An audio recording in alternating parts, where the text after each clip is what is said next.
Now when the peasants again. Hello, everybody. Welcome to part 2 of Mr. Brown's lesson on the Renaissance. Let's keep learning about stuff. Here we go. So, not only was the Renaissance all about art, which I talked about in the first part, but also people are now beginning to study the world around them using science. It's not just all about the Bible and Christianity anymore. We're now opening up our minds to learn other things too. And there's two pretty famous guys who are part of the Renaissance, Nicholas Copernicus and Galileo Galilei. Nicholas Copernicus figured out that the sun was the center of the universe, and Galileo Galilei saw that there were like craters on the moon, so he's like, what's up with that? And they both were Christian guys, but the church got them in big trouble for simply talking about science. They're like, nope, we know how the universe was created. We understand what goes on up there in the night sky. You guys are wrong. And Galileo, he got tortured for it. And he eventually had to like recount all of his scientific discoveries, which is pretty sad. And I'll have another video linked with this that's a really good one. Shows you Galileo's life story. So, boom, the moon. And then Galileo being like, no, Pope, I saw some craters on the moon. And all these people are like, you're a liar. It's all about Jesus. Okay, another dude you should definitely know is William Shakespeare. He was the most famous English author, and his whole style of communicating is a very classic version of English. He wrote his work during the height of the Renaissance. A lot of it was about Italian cities, because that's where the happening part of European culture was. So Shakespeare was definitely the big literary contributor during this period. And this is the Old Globe Theater where Shakespeare's guys performed. And if we were in class, I'd be like, name that Shakespeare play.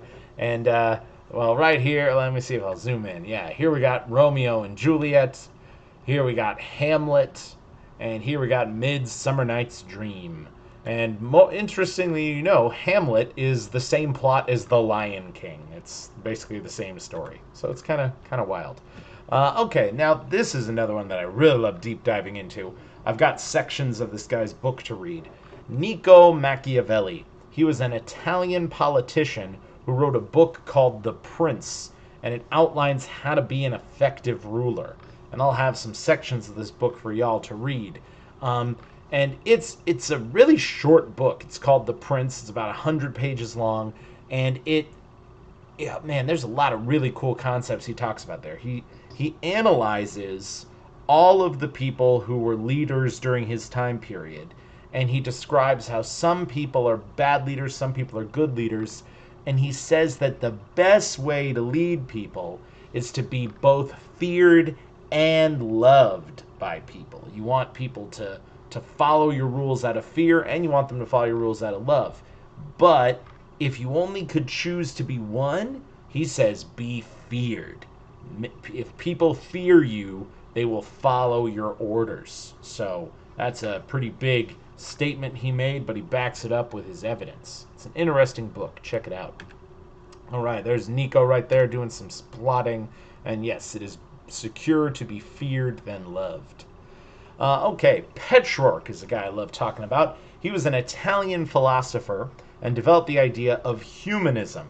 And during the Dark Ages, everybody said, nothing matters, it's all in God's hands, the Lord works in mysterious ways, we can't control our lives or our destiny. But Petrarch was like, no, I still believe in God, but we can still move around, make decisions, be our own man, start a business, live our life, and be a holy person as well.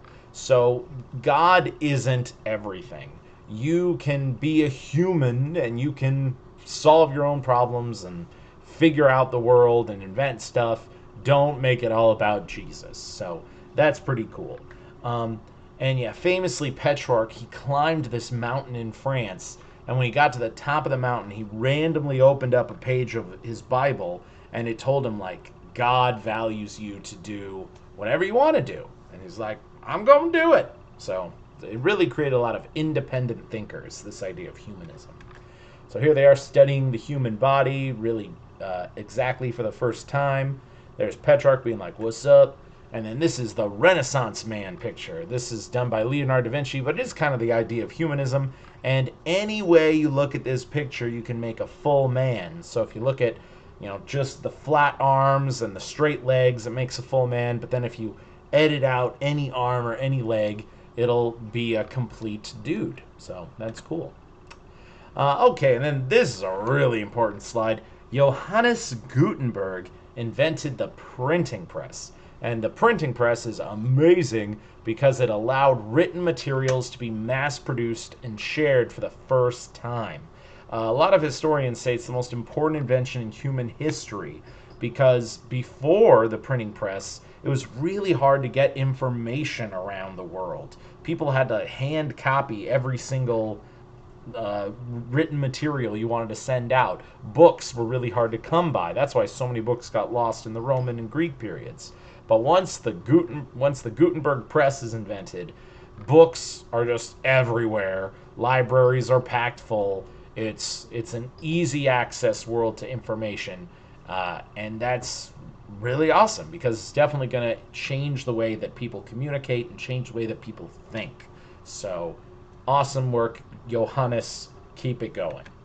So, yep, here's a bunch of dudes working on those printing presses, making books really efficiently. And that's the original Gutenberg press right there. Ba-bam. Okay, so all these new thoughts and thinkers are going to lead to Europeans inventing new methods of travel and a desire to explore the world. So the next unit, we're going to talk all about that. All right. Peace out.